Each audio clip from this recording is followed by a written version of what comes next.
नमस्कार दोस्तों, एक नई कहानी के साथ मैं आपका स्वागत करती हूँ। उम्मीद है कि कहानी आपको बेहद पसंद आएगी।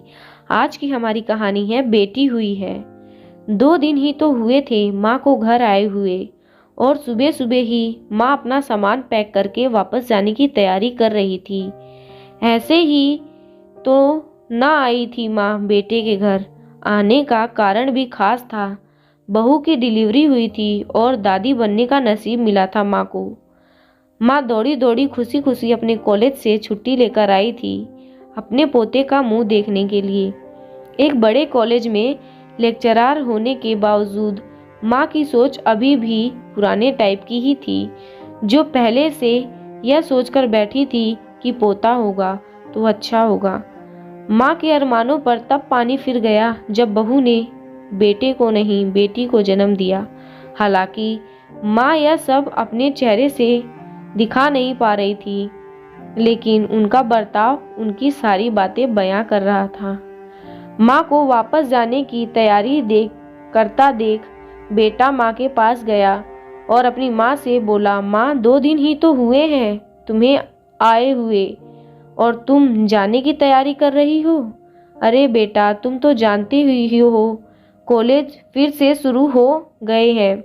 तुम्हारे पापा और मेरे लेक्चर फिर से शुरू करने पड़ेंगे। ज़्यादा छुट्टियां भी तो नहीं ली थी मैंने, जाना तो पड़ेगा ही। लेकिन तू चिंता मत कर, थोड़े दिन बाद मैं और तुम्हारे पापा दोनों ही वापस आएंगे। अगले दिन सुबह सुबह माँ नहा धोकर जाने के लिए तैयार थी। बेटा किचन से चाय बनाकर माँ को देता है। माँ बेटे को बहू और पोते के बारे में पूछती है।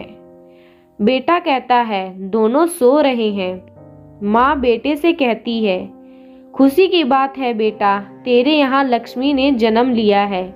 लेकिन मेरी मानो तो अब तुम और बहू मिलकर एक और बच्चा प्लान कर लो ताकि तेरी फैमिली पूरी हो जाए।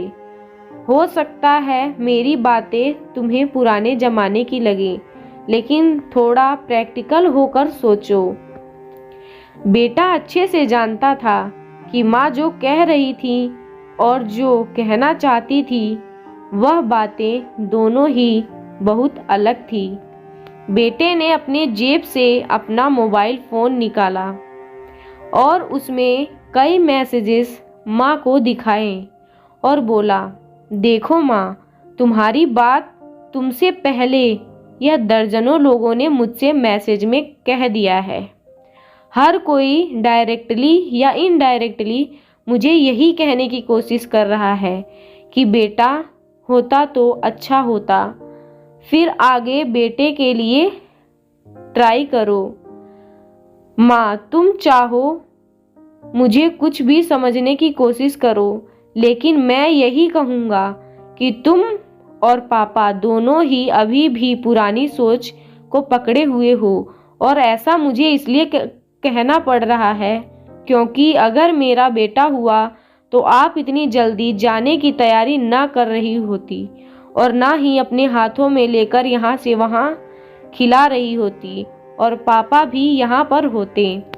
21वीं सदी में जी रहे हैं हम, फिर भी ऐसी मान्यताएं और आप दोनों से मुझे यह उम्मीद न थी। आप 1000 बच्चों को लेक्चर देते हो और खुद इस तरह के विचार रखते हो। अगर आप ऐसा मानते हो कि बेटा और बेटी दोनों होंगे तभी फैमिली कंप्लीट होगी, तो मेरे एक सवाल का जवाब दीजिए कि मैं अकेला क्यों हूँ, मुझे कोई बहन क्यों नहीं है। माँ के पास बेटे के सवाल का कोई जवाब ना था। वो अपनी नज़रें झुकाए वहाँ से चली गई।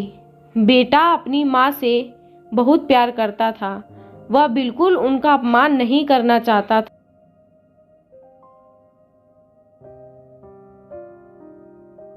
लेकिन गलत विचारों का समर्थन करना भी उसे ठीक नहीं लगा।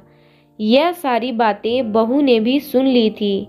बेटे ने उसके पास जाकर उसका उतरा हुआ चेहरा देखकर उसे समझाते हुए कहा, देखो चारू, तुम्हें माँ की बातों से या किसी और की बातों से परेशान होने की ज़रूरत बिल्कुल नहीं है।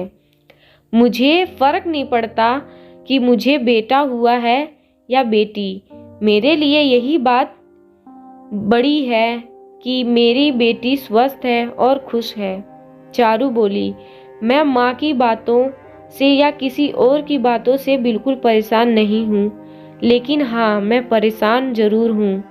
मैं एक समाज सेविका हूँ और मैं हर दिन कई लड़कियों से मिलती हूँ। अचरज की बात है कि मुझे आज तक एक भी लड़की ऐसी नहीं मिली जो कहती हो कि लड़की होने की वजह से उसे अलग तरीके से ट्रीट ना किया गया हो और ना कुछ सहना पड़ा हो। मैं खुद एक औरत हूँ और इस बात का अनुभव मैंने भी किया है, और अब जब हमारे घर में एक लड़की ने जन्म लिया है तो मैं परेशान ही हूँ। दोस्तों, आपको ये कहानी कैसी लगी कमेंट करके बताएं। अगर आपको ये कहानी अच्छी लगी हो तो चैनल को सब्सक्राइब करना ना भूलें। धन्यवाद।